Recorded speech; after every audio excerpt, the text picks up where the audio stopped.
जय श्री राम है आप सभी को। स्वागत करता हूँ आप सभी का मेरे ब्लॉग में एक बार फिर से। और आज हम जा रहे हैं वापस से। हमारे हॉस्टल के पीछे ही एक हॉस्पिटल है जिसको कि हम हॉस्पिटल नंबर 8 कहते हैं। हमारा आज वहाँ पे प्रैक्टिस लगा है।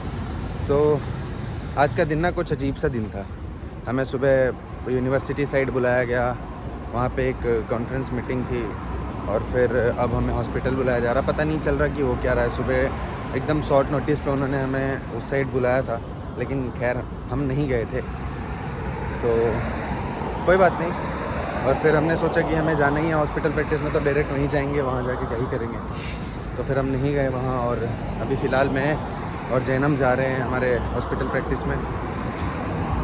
यहाँ भी हम लेट हो चुके हैं। एक्चुअली मैं और जैनम हर जगह लेट ही रहते हैं, लेकिन उस ऐसी जगह लेट रहते हैं जहाँ पे फ़र्क ना पड़े। नहीं तो ऐसा ना हो जाए कि डॉक्टर बनने के बाद लेट हो रहे हैं और पेशेंट हमारे पहुंचने से पहले ही जा चुका है। तो ऐसी बातें नहीं है। जहाँ कर सकते थोड़ा बहुत हम ढीला काम वहाँ करते हैं, बाकी हर जगह पंक्चुअल ही रहते। ट्राई करते हैं कि पंक्चुअल ही रहे, ताकि ना टीचर को प्रॉब्लम हो, ना स्टूडेंट को हो, ना हमें हो, ना कि हमारे ग्रुप के लीडर को हो। तो ऐसी बात है। पता है आपको अभी है ना, रशिया का मौसम इतना बढ़िया हो गया ना कि इंडिया जैसा मौसम हो गया एकदम। मतलब आप एकदम हाफ स्लीव टी शर्ट और क्या कहते हैं वो शॉर्ट्स वाले पैंट होते हैं ना, वो सारी चीज़ें, लोअर पहन के चप्पल में निकल सकते हो। मतलब रशिया में ये सारी चीज़ें करना ना एकदम एक अलग सा सुकून मिलता है। क्योंकि जब हम स्टार्टिंग में आए थे ना, ठंड इतनी ज़्यादा पड़ती थी कि हमें ऐसा फील होता था कि यार अब 12 महीने ऐसे ही रहेगा क्या। मतलब हम एक अलग डिप्रेशन में थे यार ठंड को लेके, कि इतना ज़्यादा ठंड पड़ रहा है, हम क्या करेंगे क्या नहीं करेंगे, कैसे रहेंगे, इतना टाइम कैसे निकालेंगे। देखो यहाँ भी ट्रैक्टर चलते हैं। मतलब रशिया भी ट्रैक्टर चलाते हैं, ऐसा थोड़ी है यार। जेसीबी भी चलती हैं, जेसीबी की खुदाई भी होती है यहाँ, और सारी चीज़ें भी होती है। और आपको बताऊँ तो हाँ, मैं ये कह रहा था कि रशिया में जो है ना गर्मी वाली मौसम आ गई है। इस मौसम में यहाँ पे चप्पल पहन के निकलना, सैंडल्स पहन के निकलना, हाफ टी शर्ट में निकलना, ये है ना एक अलग हिट करता है हमें। क्योंकि स्टार्टिंग में जब हम आए थे तब ये एकदम वो था, बहुत ज़्यादा ठंड वाला मौसम था ना। तो तब से लेके अब तक हम सिर्फ ठंड में ही रह रहे थे। तो हमें ऐसा लगता था कि यार अब कितना ही ठंड झेल ले। ये जैनम आपको ज़्यादा अच्छे से एक्सप्लेन करेगा, क्योंकि बेचारा बहुत परेशान रहता था ठंड से। बोल भाई कुछ ठंड के बारे में, कैसा रहता था ठंड इधर का? ठंड था भाई, अब क्या करता हूँ, बहुत ठंड था एकदम। मतलब उठते भी एकदम रात हो जाती थी और आते भी रात से पता ही नहीं चलता। मतलब ऐसा होता था ना कि सुबह उठते थे ना तो भी रात ही होता था, और जब शाम को हम यूनिवर्सिटी से वापस आते थे तो भी रात ही होता था। मतलब हम दिन देख ही नहीं पाते थे बहुत टाइम तक। और ठंड इतनी रहती थी कि बाहर कोई जाता नहीं था। तो चीज़ें इस तरह से चलती थी यहाँ पे। जो हॉस्टल से जो हॉस्पिटल की जो डिस्टेंस है ना, जिसमें आज हम जा रहे हैं, वो सिर्फ 1 किलोमीटर है। तो वॉकिंग डिस्टेंस से तो हम पैदल ही जा रहे हैं आज कोई बस नहीं लेनी। तो आज सबसे पहले मैं वहाँ जाऊँगा। वहाँ जाने के बाद अटेंडेंस वगैरह लगवाएंगे और फिर जो काम होगा वो काम वगैरह करेंगे, जो सिखाएंगे टीचर वो सीखेंगे। और फिर जाके मैं आपको हॉस्पिटल दिखाऊँगा। हॉस्पिटल है ना बहुत बाहर से देखेंगे ना, हॉस्पिटल का आर्किटेक्चर बहुत ज़्यादा अच्छा है। मतलब महल जैसा लगता है, पर है हॉस्पिटल। यहाँ की जो रशिया की जो आर्किटेक्चर है ना, वो बहुत ज़्यादा ऐसा पुराने ज़माने के टाइप का है। लेकिन जब आप देखोगे ना तो बहुत सुंदर लगता है। तो जो मेरा हॉस्पिटल है ना, वो आपको दिखाऊंगा मैं। मेरा तो नहीं, मतलब यूनिवर्सिटी का जो हॉस्पिटल है वो मैं दिखाऊंगा आपको। जब मैं वापस आऊँगा ना तो मैं उसका एक वीडियो डालूँगा, आपको दिखाऊँगा कि किस तरह से दिखता है ये बाहर से। काफ़ी ज़्यादा सुंदर है और अच्छा है। मतलब बढ़िया सा एकदम रूम्स वगैरह सारी चीज़ें वहाँ की। जो हॉस्पिटल जो पेशेंट को जो फैसिलिटी प्रोवाइड करती है वो सारी चीज़ें भी बहुत अच्छी है। पेशेंट फ्लो भी बहुत अच्छा है, ताकि उससे ये होता है ना कि हमारे जैसे बच्चों को ना एक्सपोजर अच्छा मिलता है। मतलब पेशेंट फ्लो अच्छा रहता है ना, तो प्रैक्टिकल नॉलेज ज़्यादा अच्छी मिलती है। तो इसमें थोड़ा सा फ़ायदा हो जाता है। तो काफ़ी ज़्यादा अच्छा है सारी चीज़ें।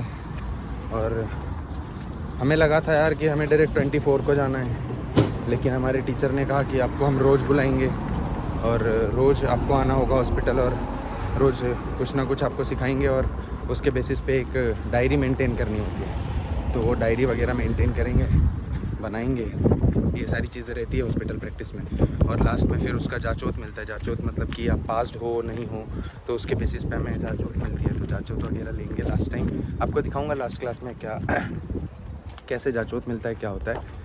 तो फ़िलहाल मैं हॉस्पिटल के गेट पे आ गया हूँ, मैं क्लास में जाके आपको सारी चीज़ें बताता हूँ आगे।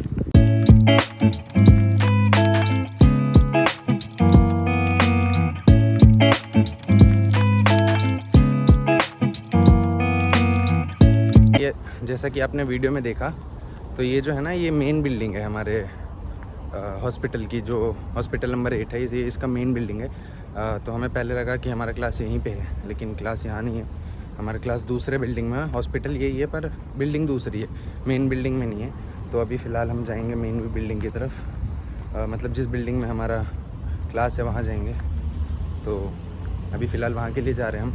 और क्या रहता है ना क्लास में, मैं आपको बताऊँगा। एक्चुअली जो मेरी टीचर है ना, वो थोड़ा कैमरा सही है, या फिर उन्हें सोशल ऐसे वीडियो वगैरह में आना नहीं पसंद, तो वो ना कहते हैं हमें वीडियो बनाने से। तो भी मैं ट्राई करता हूँ कि आपको जितनी चीज़ें दिखा दूँ उतना ज़्यादा अच्छा है।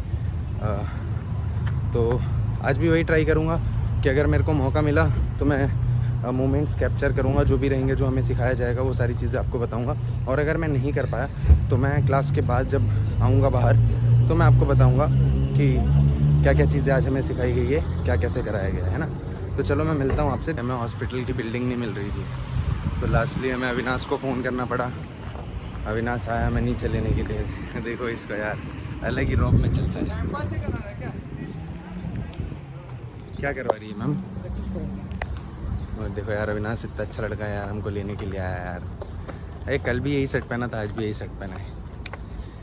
होता है भाई, इट्स नॉर्मल भाई, सब ऐसा ही करते, कोई बात नहीं अविनाश, चलता है।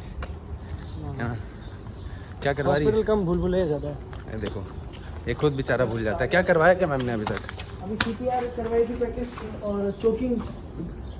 आज हमारा जो टॉपिक है वो CPR का है। CPR सिखा रही है, चोकिंग वोकिंग देना सिखा रही है। तो अभी लेट हो गए हम, यहाँ हमको मिलेगा चांस? कह रहा बहुत जल्दी आ गए हम। कोई बात नहीं, जल्दी आ गए तो क्या हो गया, करके जाएंगे एक आध बार तो चोक दे ही देंगे, एक दो पेशेंट को भी दे देंगे। चोक दे के जाएंगे, लेकिन आज आ गए तो चोक दे के जाएंगे। चलो ठीक है, मैं पहुँच के मिलता हूँ, नहीं तो टीचर गुस्सा हो जाएगी। तो गाइस आज हमें मैम ने पढ़ा है कि चोकिंग कैसे देते हैं और चोकिंग क्यों देते हैं। तो सबसे पहले मैं ये बता देता हूँ कि चोकिंग क्यों देते हैं। चोकिंग इसलिए देते हैं क्योंकि जब कोई पेशेंट होता है जिसके गले में कुछ अटक जाता है या मुंह में कुछ अटक जाता है, जिसके वजह से वो सांस नहीं ले पाते, कफ वगैरह हो जाती है, तो उन चीज़ों की वजह से जो फॉरेन ऑब्जेक्ट जो अपने माउथ के अंदर स्टक हो जाता है, उसको कैसे निकालेंगे, उसको निकालने के लिए हमें चोकिंग देना होता है। तो चोकिंग हमें देना सिखाए। ये एक डमी बॉडी है, तो हम इस पर ट्राई करेंगे। अभी मैं आपको दिखाता हूँ हमें क्या सिखाया। सबसे पहले इस बॉडी को थोड़ी सी अलाइन करनी है और अपने हैंड के बेस वाले पार्ट से, पाम के बेस वाले पार्ट से हमें है ना थोड़ा सा चोक करना है इनके पीठ पे, ताकि जो चीज़ मुंह में स्टक है इनके, वो चीज़ें बाहर आ जाए। अगर वो फॉरेन बॉडी बाहर नहीं आती है तो फिर उसके लिए एक और चीज़ें हैं जो मैं आपको आगे बताऊँगा। पहले मैं ये दिखाता हूँ। बॉडी को थोड़ी सी अलाइन की, उसके बाद हमारे पाम के बेस वाले पार्ट से हमें थोड़ा सा इसको चोक करना है। बेस वाले पार्ट से हम मारेंगे इसको 5 टाइम मारेंगे। 1 2 3। देखो ये जो वाइट वाली थी, ये एज अ फॉरेन बॉडी था जो इसके मुंह में था, तो ये निकल गया, मैंने चोक किया। अब दूसरी जो हमें प्रोसेस बताई गई थी वो मैं आपको बताता हूँ क्या था। वो भी चोकिंग में ही आता है, तो वो भी बता देता हूँ।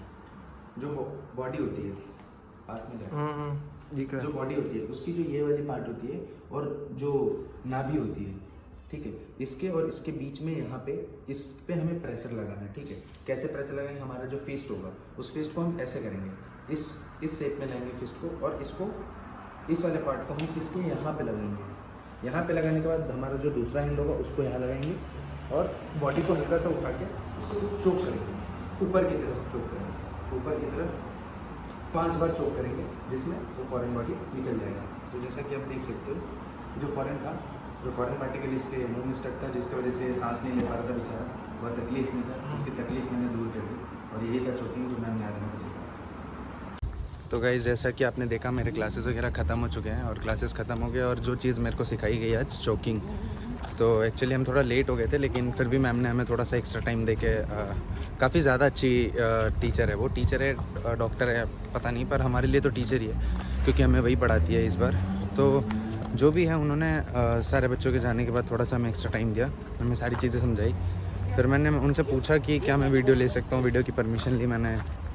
तो एक जो बच्चों के मन में डाउट रहता है ना कि क्या फ़ॉरेन में वो डमी बॉडी, वही बोलते हैं ना, डमी बॉडी मिलती है नहीं प्रैक्टिस करने के लिए या फिर ऐसे ही करवाते हैं, तो वो भी इस चीज़ से क्लियर हो जाएगी। आप देख लिए हम खुद प्रैक्टिस करते हैं ये चीज़, अभी हमने लगभग आधे घंटे मैंने और जैनब ने प्रैक्टिस करी है ये चीज़ कि क्या है, क्या कैसे होता है, क्या मैकेनिज़्म है, हम कहाँ करेंगे तो क्या चीज़ उसके बॉडी के कौन सी पार्ट ब्रेक हो सकती है, किस तरह से करना होता है, कौन सा सही चीज़ होता है, मतलब एक सारी चीज़ें होती है ना एक सही तरीके से हमने सीखा है। तो इस तरह से वर्क करता है, ऐसा नहीं होता यार कि आप इंडिया में बैठे हो आपको कोई कुछ कह रहा है तो आप उनकी बातें सुन के जो है आप चीज़ें समझो ना मैं क्या कहना चाह रहा हूँ। समझदार के लिए इशारा ही काफ़ी होता है, कोई बात नहीं। तो मैंने आज आपको दिखाया हमें क्या सिखाया गया। और जो लोग कहते हैं कि यार बस्किर में medical exposure, medical hospital practice zero होती है, तो हाँ अगर उनके लिए ज़ीरो है तो ज़ीरो है, फिर कोई बात नहीं, हमारे लिए तो ज़ीरो नहीं है क्योंकि कुछ नहीं से कुछ सही होता है, ऑब्वियस सी बात है। तो हमें जो सिखाया जाता है उतने में हम खुश हैं और आगे और ट्राई करेंगे कि अच्छी अच्छी चीज़ें सीखें और आपको भी दिखाऊँ मैं कि क्या है क्या नहीं रहता है। तो फ़िलहाल तो अभी क्लास वगैरह ख़त्म हो गया है और हम जा रहे हैं हमारे हॉस्टल, मस्त खाना वाना बनाएंगे, अभी खाना वाना बना के खाएंगे और फिर आगे का देखते हैं क्या है क्या नहीं है ना। गाइस अभी हम आए थे एक शॉपिंग मॉल में, हमें थोड़ा बहुत सामान लेना था, हमने वो थोड़ा बहुत सामान लिया मैंने जन्म ने, और अब जो है वो हम जाएंगे हॉस्टल की तरफ। हॉस्टल निकलेंगे यहाँ से, बस पास में ही हॉस्टल। तो आप मेरे वीडियोस को है ना ज़्यादा से ज़्यादा शेयर करना ताकि और भी लोग और भी बच्चे देख पाएँ इस चीज़ को, देख के क्या कहते हैं चीज़ों को जान पाएँ और फिर उन्हें इन चीज़ों से मदद हो। तो आप ये काम करना और मेरे वीडियो को लाइक शेयर सब्सक्राइब ज़रूर करना ताकि हम भी थोड़ा सा मोटिवेटेड फील हों। और तब तक के लिए मिलता हूँ, तब तक के लिए बाय बाय, अपना ध्यान रखना, श्योर दस्सी धान्या, और मिलते हैं फिर आपसे अगले ब्लॉग में।